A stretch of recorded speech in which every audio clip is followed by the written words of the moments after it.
One of the things I love about feature animation is that we understand the importance of research, and I think it's one of the things that makes our movies go the extra mile. And so we had the opportunity to spend 3 weeks in China. There was a group of 10 of us that went, but prior to that event, Barry and I worked for probably 4 to 5 months coming up with exactly the right itinerary. We did know that we wanted to show icons of what we would expect of China, and so we knew we wanted to see the Great Wall. We knew we wanted to see the hills in Guilin, where people see those and immediately it reminds you of China, or you think of China. Our first day there, we went to the northern part of the Great Wall, and I remember the day very clearly. It was beautiful weather, and we climbed up these stairs and got on the Great Wall, and it was quiet, and all of a sudden Barry Cook said, "Listen."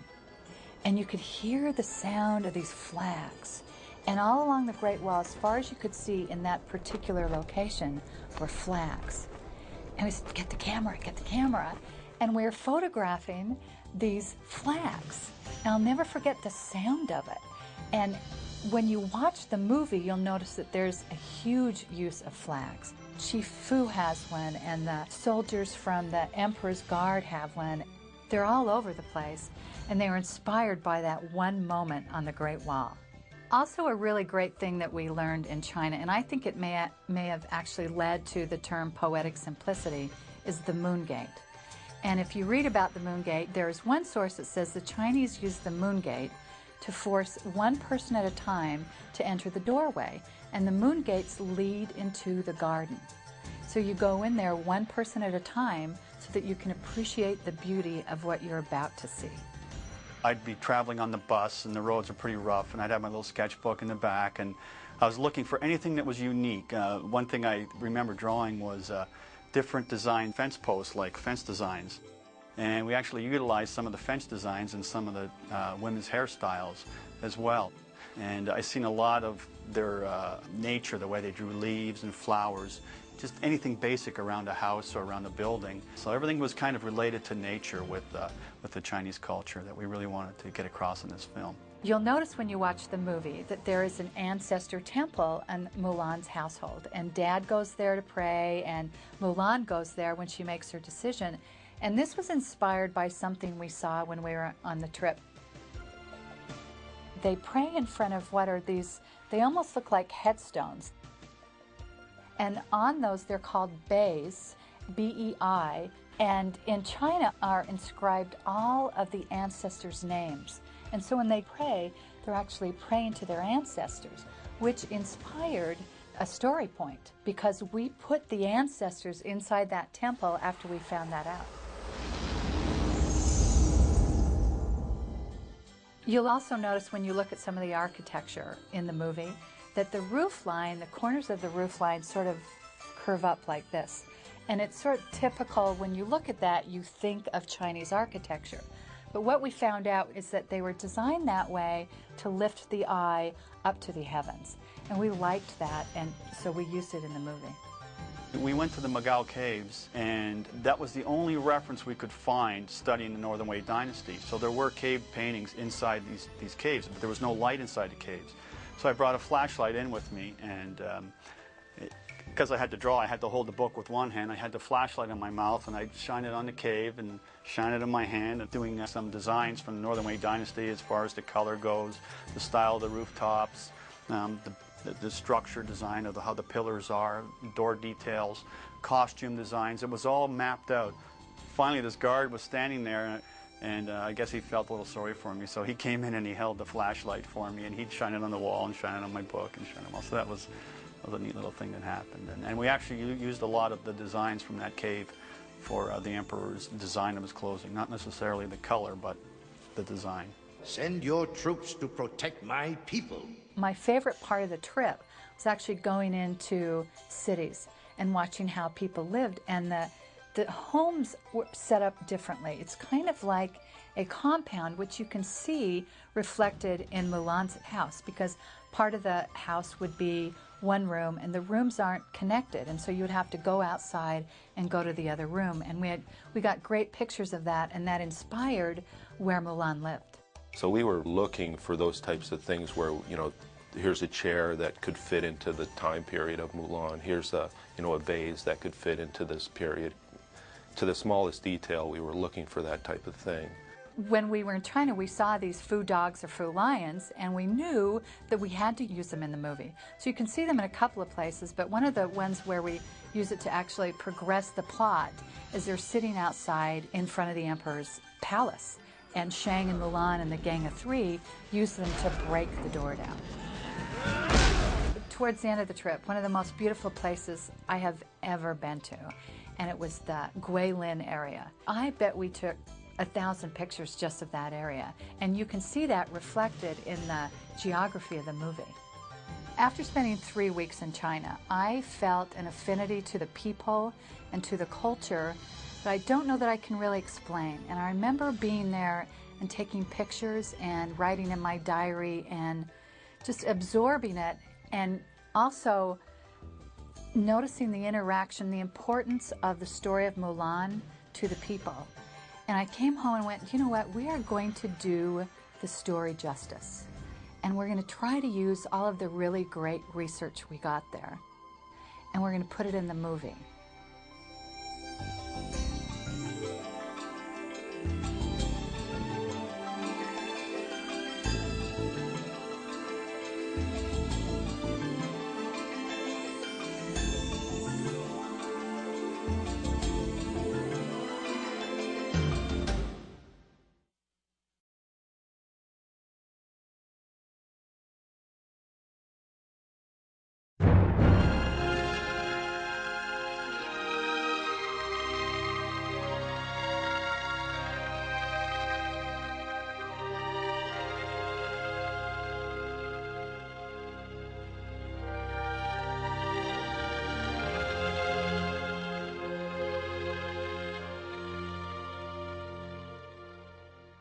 Click, click, and click, click, click. By the doorway Mulan weaves. When all at once the shuttles cease, a sigh is heard with solemn grief.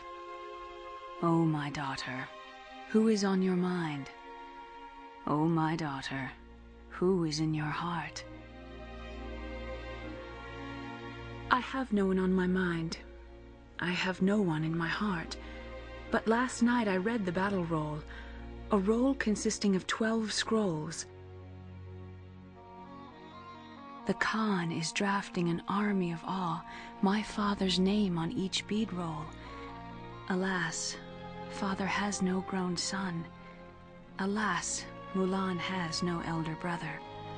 But I will buy a saddle and a horse, and join the army in place of father. In the East Market, she buys a steed. From the West Market, she buys a saddle. In the North Market, she buys a long whip. From the South Market, she buys a bridle. At dawn, she bids her family farewell. At dusk, she camps by Yellow River. She no longer hears her parents calling. Upon her pillow, the waters whisper. At dusk, she arrives at Black Mountain.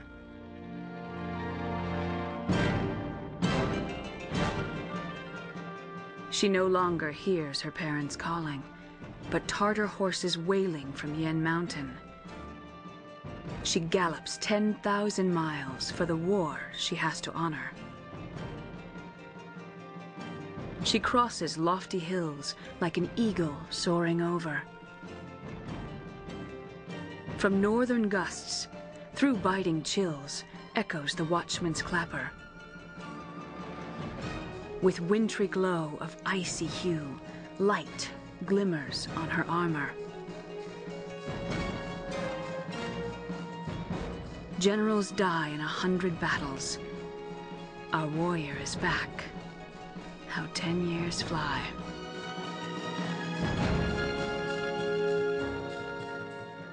Upon her return, she is summoned to see the Emperor. In the Hall of Light, she receives the highest honor. she is awarded a promotion to top rank. The emperor bestows hundreds of thousands in prizes. The Khan asks what she desires. Mulan has no use for a minister's post. Mulan has no other extravagant want. I wish to borrow a swift-footed mount to take me back to my home. When father and mother hear she's coming, they watch by the gate, bracing each other. When elder sister hears she's coming, she runs to her room and dabs on rouge powder. When little brother hears she's coming, he whets his knife, flashing like a light, and prepares pig and sheep for dinner. Oh, let me push open the door to east chamber. Oh, let me sit on my bed in west recess. So swiftly comes off the warrior's vesture, and silently I put on my old-time dress. Beside the window I dress up my hair. In front of a mirror I rouge my face. And when I walk out to meet my compeers, they are perplexed and amazed. For 12 years we fought as comrades in arms. The Mulan we knew was not a lady of charm. They say to choose a hare, you pick them up by the ears. There are telling signs to compare. In the air, the male will kick and strike, while females stare with bleary eyes. But if both are set to the ground and left to bounce in a flea, who will be so wise as to observe that the hare is a he or she?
Mulan is gone. What?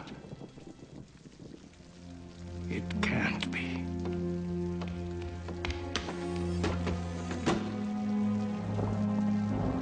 Mulan! Oh! No.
Click, click, and click, click, click. By the doorway Mulan weaves. When all at once the shuttles cease, a sigh is heard with solemn grief. Oh, my daughter, who is on your mind? Oh, my daughter, who is in your heart? I have no one on my mind. I have no one in my heart. But last night I read the battle roll, a roll consisting of 12 scrolls. The Khan is drafting an army of awe, my father's name on each bead roll. Alas, father has no grown son. Alas, Mulan has no elder brother. But I will buy a saddle and a horse, and join the army in place of father. In the East Market, she buys a steed. From the West Market, she buys a saddle. In the North Market, she buys a long whip. From the South Market, she buys a bridle. At dawn, she bids her family farewell. At dusk, she camps by Yellow River. She no longer hears her parents calling. Upon her pillow, the waters whisper. At dusk, she arrives at Black Mountain.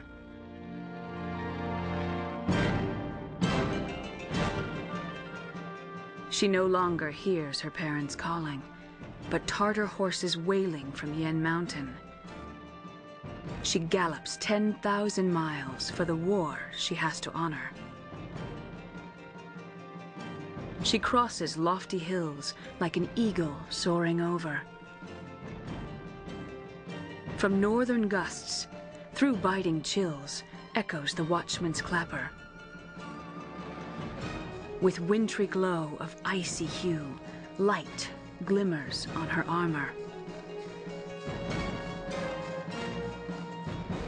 Generals die in 100 battles. Our warrior is back. How 10 years fly.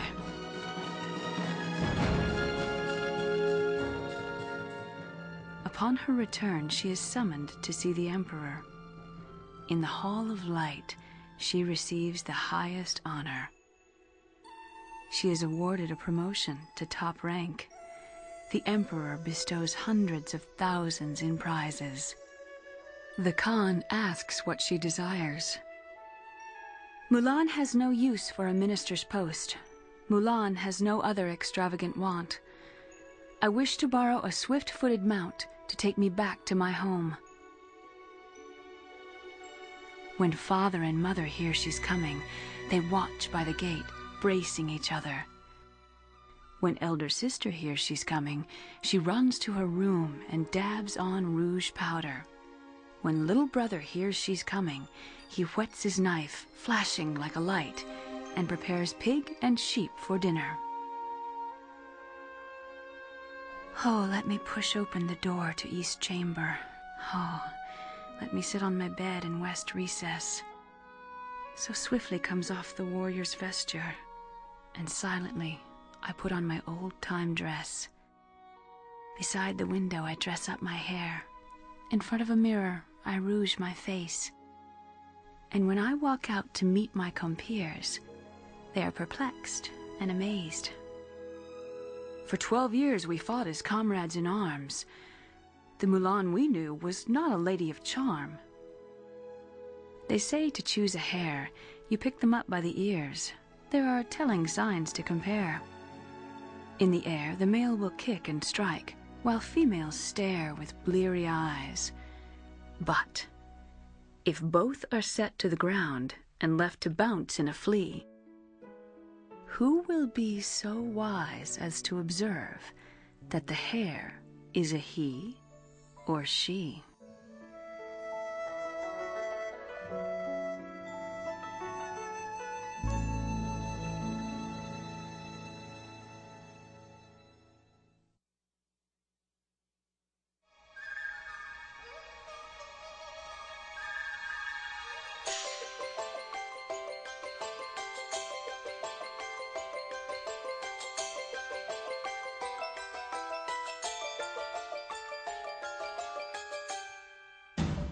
When we read the original legend, it is about a girl who saves her father's life to do the right thing. Well, when we read it, we absorbed it, and then we made the really bad mistake of ignoring that. We started off making a movie about a girl who was unhappy. We explored for a while a character who was tired of her life, who wanted to escape a lot, that she was betrothed, that basically her destiny was inscribed in big stone tablets in an ancestral temple, and she was not culturally allowed to break those rules. It didn't really hold up strong because we ended up with this very self-serving character. And we looked at it and went, wow, this is a character we don't like. And so what we realized is that we had forgotten the original intent of the legend. We decided that the original poem actually had all the elements that we needed. It had a very selfless girl. That's why we really fall for her, because you fall for the fact that she cares more for others than she does for herself.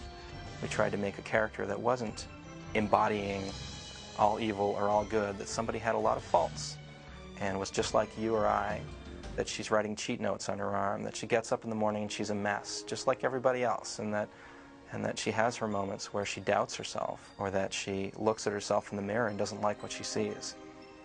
And it's that kind of humanity that makes her such a great character. One of the really wonderful things about this story is the love and the relationship that Mulan and her father have. My. He recognizes Mulan's unique qualities, and he understands her. But look, this one's late. But I'll bet that when it blooms, it will be the most beautiful of all. When she finds out that he's being called off to war, we discover really how much she cares for him. Her mother would do anything to stop her father from going to war. She basically knows she's saying goodbye to him forever, and yet being powerless about it. Mulan, knowing her place as a young woman in that culture, is supposed to be powerless to stop it as well. We had to create a character who was not only just going to fret about it, but actually do something about it.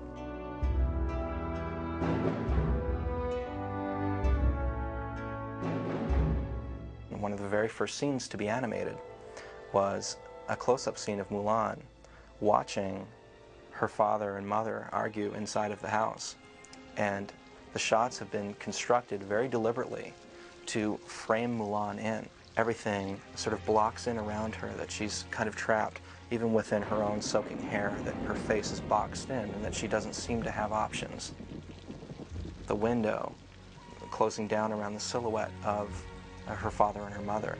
The believability that Mark Henn handled the scene with, where she's watching, then looks away, and then looks back up again because she cannot tear herself away, that she's not willing to accept that she's powerless, is the first time that she really came alive.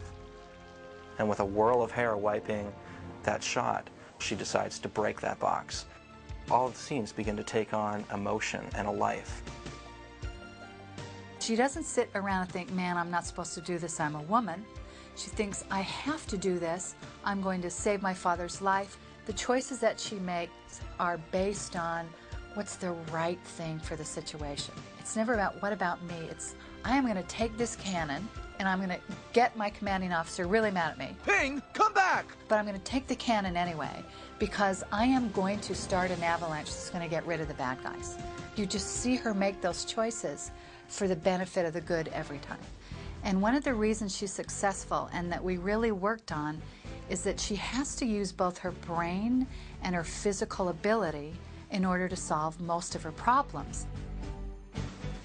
Being much smaller than most of her fellow soldiers, probably physically not as strong as many of the men, she could use her wits or her mind. I've got an idea. To defeat the enemy over just using sheer will or brawn or kung fu even. She did have that by the end as a weapon, but it wasn't just a physical defeat. It was she outsmarted her enemy, and that's how she defeated them. Well, there's a split second where the Shan Yu sees her and he misjudges her. It looks like you're out of ideas. He, in a sense, looks at her like society looks at her. Not quite. And that was his big mistake. Mulan is using a fan that is the most feminine object you can get against, a steel sword, and she wins by, the intelligence and being flexible. What you notice is that she has changed the way society thinks about the role of women. And this is made very clear in that final sequence where the emperor bows. And then she turns around and you see this entire sea of people bowing to her.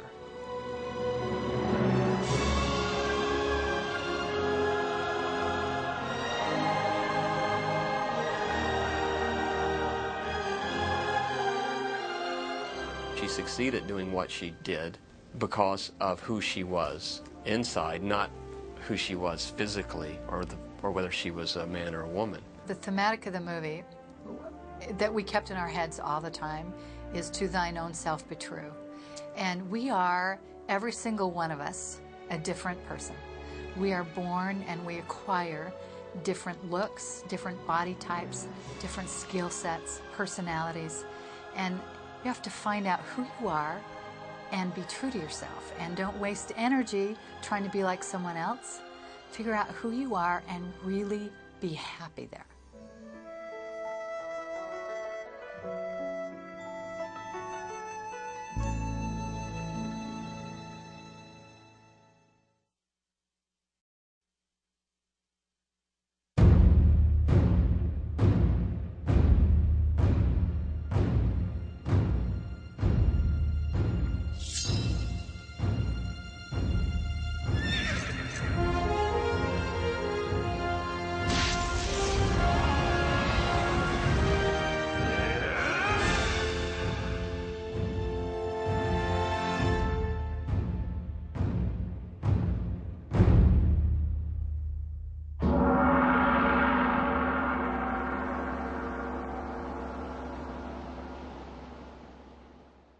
The style for Mulan looks very simple, but it was actually very hard to achieve. It took a lot of experimenting, a lot of searching to discover it. There's a couple ways to do a style of the film. You can go find an artist that you want that movie to look like, and that's what the movie's going to look like. Kind of like Gustav Tengren on Pinocchio, or Tyrus Wong on Bambi, or even like Gerald Scarfe on Hercules. They have a style that you really go after, and that's what you're after right from the start. Or you can let a style progress and grow into a certain style. And that's what we did on Mulan. We let the movie find itself. So that's why it was tough in the beginning, because we were searching for a style. We struggled for a very long time. Remember, some of us were on the movie for 5 years. So at the very beginning, we really, really struggled with what the film was going to look like. We had a lot of talented people on helping us, but it just wasn't gelling. It wasn't magic. We thought about, let's teach all the painters how to paint watercolor. So we stretched watercolor paper and got it all together, and we bought Chinese brushes and we learned inks, and it was very difficult to teach, a team of 30 artists how to do watercolor. And then we went to a man who I believe is one of the most talented people we have here, by the name of Hans Bacher, and we asked him to come and work on the movie as our production designer. And Hans took his inherent style and studied the Chinese way of art and combined them. We try to include everything we can get from Chinese art history to the original locations into our film. It has to look Chinese.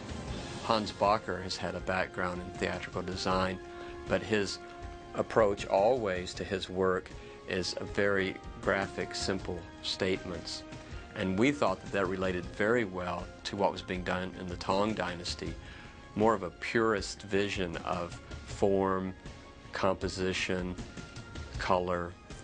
All aspects of the visual arts were almost boiled down to their essence. And that's what we were trying to find, is an essence of design that we could put together that wouldn't look like any other movie we had made. In fact, we worked very hard to make it look very unique, but styled enough to have a great stage for our characters We spent 3 weeks in China, traveled all over China, from one end of the Great Wall to the other, trying to get the flavor and the inspiration and the atmosphere of the film. And we decided to go with a nice design theory that everything was going to have inner strength and not get caught up in covering things with a lot of details. So now that we actually found a style that we liked, the hardest thing was to get background painters and artists and layout artists to draw and paint that style in a very simplistic way. The films that we had worked on before this were Hunchback and Lion King, and they're very detail-oriented for their believability, and we were kind of going the complete opposite direction of simplicity, and we always felt that we had to dial in more detail, and just because of where we've been. And it was tough at first because a lot of artists like to render and add a lot of more detail, so it was tough to pull the reins on the artists and get them just to hold back a bit and study Chinese painting and not get too involved in doing a lot of detail. And when going through that, all of a sudden I realized that a theme came up, and Hans brought it up, and it was big shapes, small positive detail. And then I watched the movie. It's this big negative scenario. There's this war happening. You just gave away our position! Now we're... Mulan's thrown into the situation where her father might die.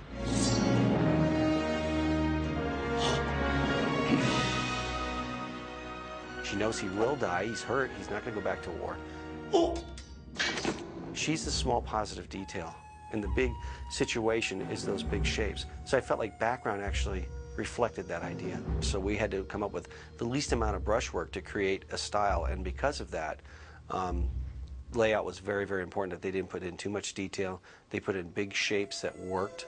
And as we moved through sort of the visual development into the final look of the movie, it became very apparent that we had a really graphic look, a big use of negative, positive space, combined with the simplicity of Chinese art.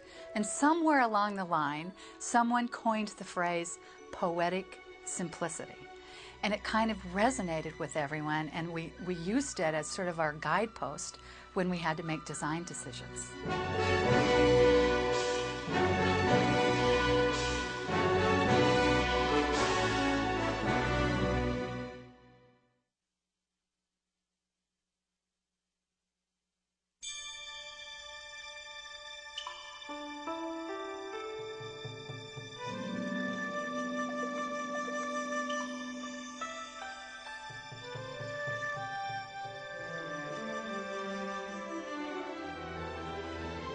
On an animated feature, character design is a very important role. Every artist draws in a different style, so you need one person to come in there and create one style that is the style of the film. And on Mulan, of course, we had a very talented artist named Chinyi Chang. He was sort of our salvation on this movie.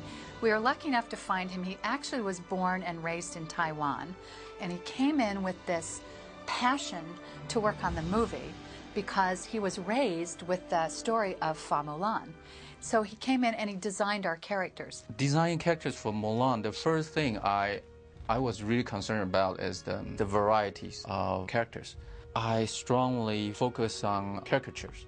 You know, I want to offer a great variety of personalities, you know, and the story does require that too. And then another principle I'm very concerned about is the variety of shapes. I want my characters to not only they have a quality of caricature, but their shapes are all different. A good example would be, you know, the Gang of Three. Each of them have different shape to define their own personality. You know, like Qianpo has a round shape, and then Yao has a square shape, and then Ling has a triangle shape. And yeah, three different, you know, basic shape that kind of define their own individuality. In designing Mulan, one of the biggest graphic motif throughout all the character design is the S-curve. It's a graphic motif I picked up from you know ancient Chinese art. You know, in Chinese architecture, you know, you see those curvy roofs, tops, or in some ivory sculptures, you see this flowing running water like elegance in them. And so I realized this S-curve is really essence of Chinese art, and the elegance is what the Chinese art is all about. And so I try to make this almost like a formula, in designing characters. And hopefully By doing that, I would achieve a quality of elegance, in all the characters. He did tremendous research, and he had a lot of resource material, books he had brought with him from Taiwan. So he was a tremendous resource in many, many ways. He was sort of our walking library. We actually found out from Chen Yi that the Chinese practically invented everything. Case in point, they invented fireworks, and we use the fireworks in the movie. And he helped design the primary look of those, and the Chinese invented chess. And so when you look at the chessboard, Chen Yi helped to design all of the things like that. I'm constantly amazed at what Chen Yi brought to the style of the film, with Hans Bacher creating the visual style of the backgrounds, and Chen Yi, who was the powerhouse that created the design and style of drawing of the characters. I feel like the two have come together and merged in a great way that is a very unique style, and it feels particularly Chinese. If it wasn't for Chen Yi and all his amounts of enthusiasm and research for costuming and that sort of thing, Mulan wouldn't be nearly what it is today.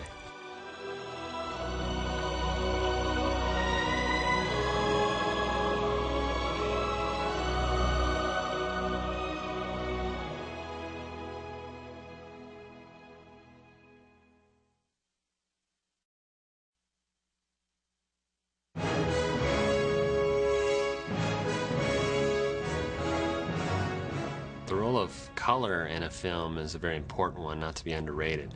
It can really help to emphasize a moment or create an emotional feel or set a tone for a scene.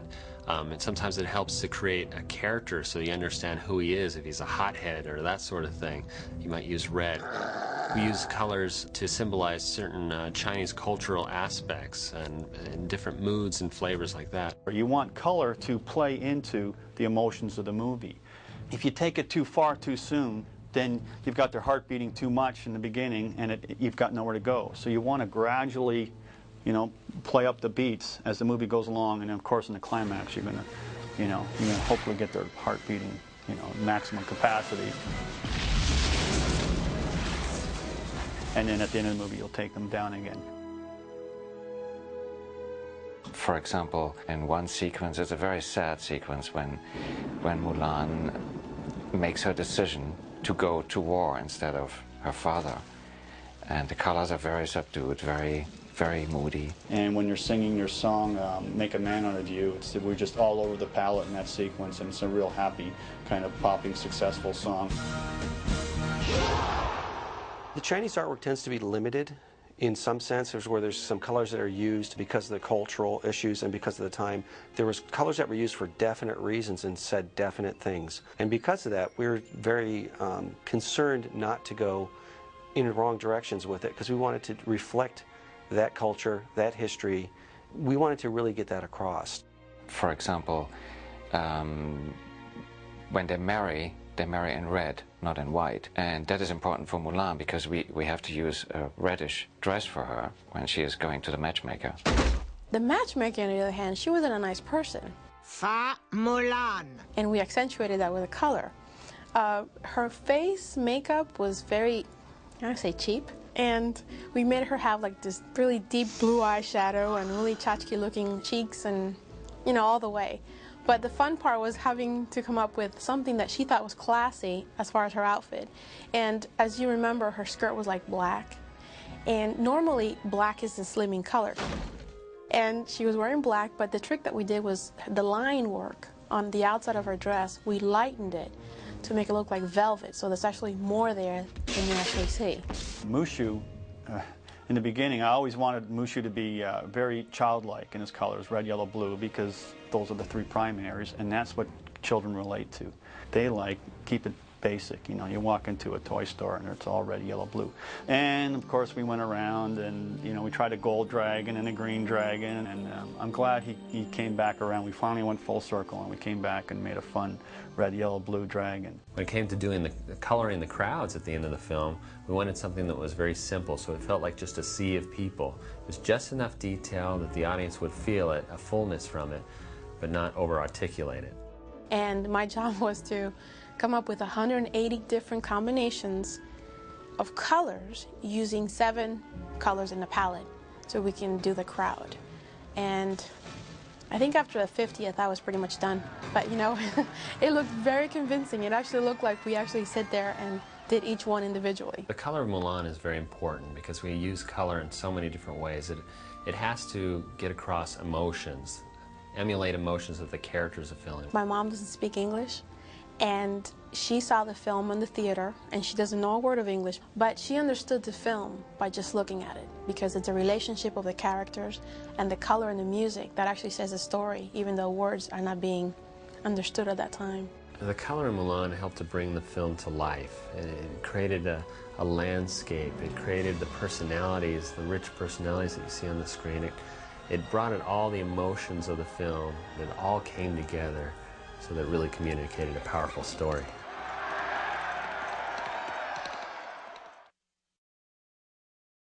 What you're about to see is a story reel, or a progression reel, starting with a story reel.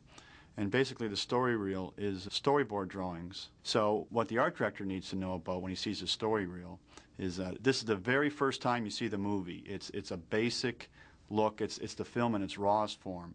So you're seeing like comic book drawings. And what we need to be aware of from art director is to look at camera angles, the composition. Also, sometimes we'll add a little bit of color into the story reel so that, you know, we can tell characters apart. Sometimes it gets a little confusing because you are just looking at black and white lines. So there are occasions when we add color. So this is what you're going to see is the basic film in its rawest form. So let's take a look.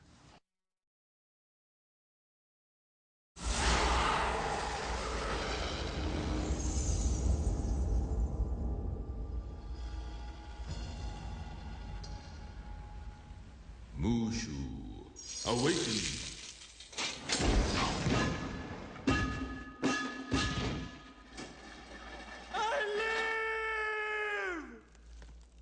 So tell me what mortal needs my protection, great ancestor. You just say the word and I'm there. Mushu. And let me say something. Anybody who's foolish enough to threaten our family, vengeance will be mine. Mushu.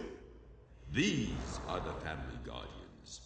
They protect the family. And you, O demoted one. I ring the gong.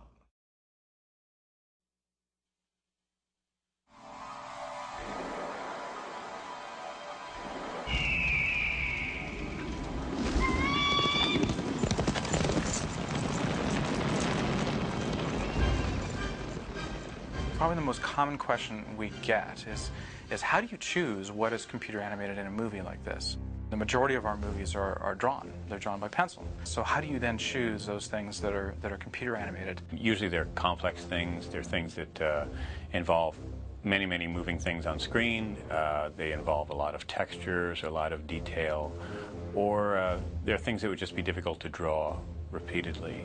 The hunt charge was an element that was very much driven by the directors. When we first started on envisioning what the hunt charge would be, it was just story sketches, and it was just, they literally were little dots on a piece of paper because a lot of the shots were so wide that the artist would just sketch in these little dots, and we thought, how are we going to actually achieve something like this? And it wasn't until I saw Lion King, that was around the same time, and they had used the digital animation so successfully for the wildebeest stampede.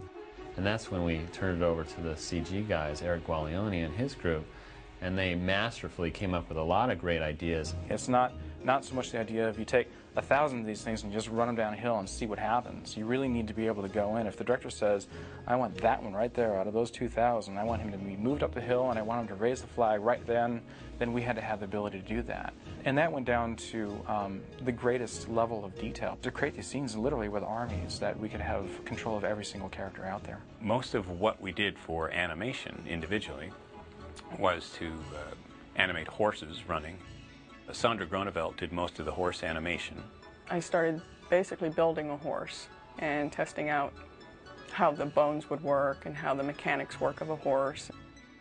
And I'd go to like the Magic Kingdom and watch the Clydesdales walk.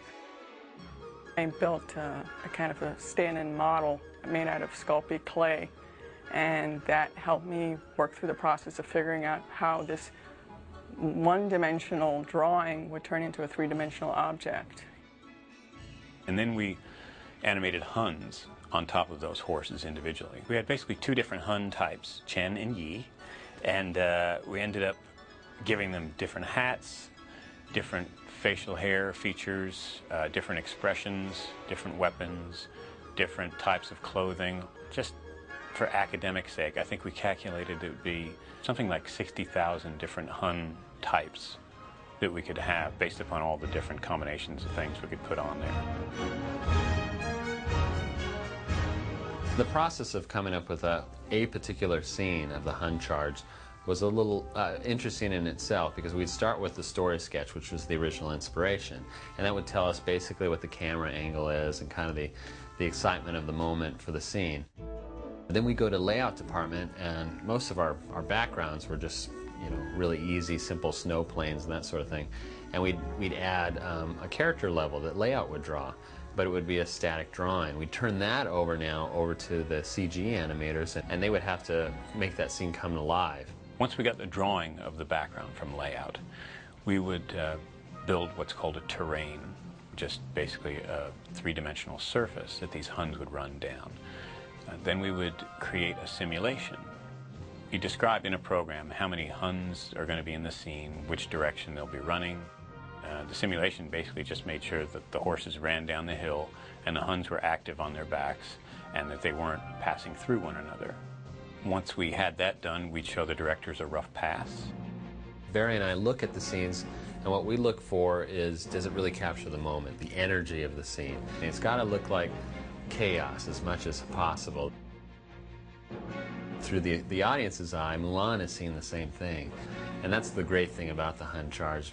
We had to fiddle with all these different behaviors and different hats, and you get so specific with those things, but when it's all done at the end of the day and we see the shot, all you feel is scared for Mulan.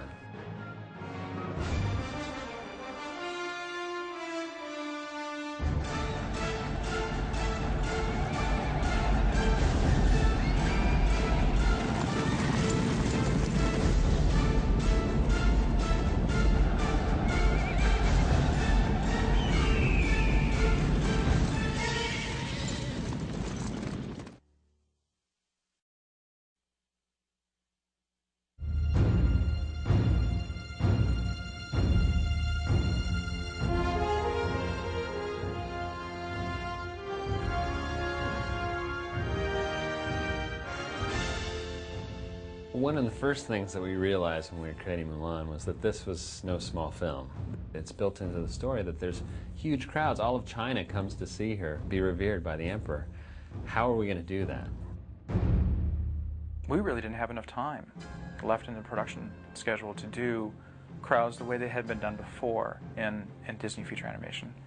So what we did is we took some animation from an earlier sequence, this the camp sequence, and we took some animation from that sequence and applied animation onto cards, if you will, kind of billboards. And so each of these cards had a character on it, and we would then figure out a way to populate a scene with a bunch of these cards that have these animations on them.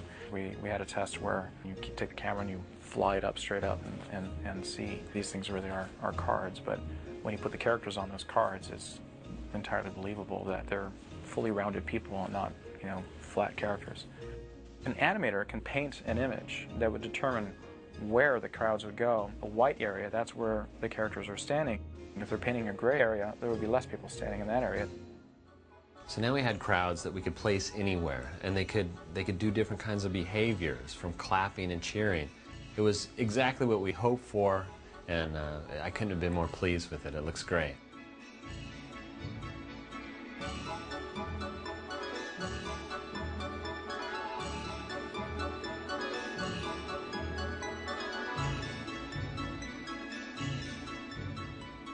So now that we had the great fullness that was achieved by the crowds, we thought, how can we create a move over that went with our 2D style still, but also gave it a little bit more of a fullness and richness to the film. And that's when Eric and his team created what we call the faux plane. I kept thinking about how we might approach the palace in an enhanced dramatic way, as opposed to doing something that was fully 3D and something that was only 2D. How about something that's sort of 2.5D, somewhere in between? And I started thinking more and more about what had been developed in the 1930s. where they designed a huge camera crane called the multiplane camera. And the multiplane camera is a camera where you have a base which has a background on it and several levels in which you can place artwork, and then you have a camera on top that looks down through all these levels of artwork down to the bottom background. You get a very dimensional feeling. So if you look at Pinocchio and you see Jiminy Cricket hopping towards Geppetto's house, you'll see the effect of a multiplane camera. There's a lot of depth, but it's still not really 3D, it's sort of 2D. So taking that idea of a multiplane camera, we came up with something that we call faux plane. And faux plane allowed us to take each of these levels of artwork that we have and sculpt the artwork. So it's like you're looking at each of these levels and you can literally push and pull on areas to create a little bit of dimension within these levels of artwork. And now as you push your camera through those levels of artwork, it really feels a lot more dimensional, but it still looks like artwork. So it's somewhere halfway in between the idea of something that's completely flat that you're moving your camera through and something that's entirely three-dimensional.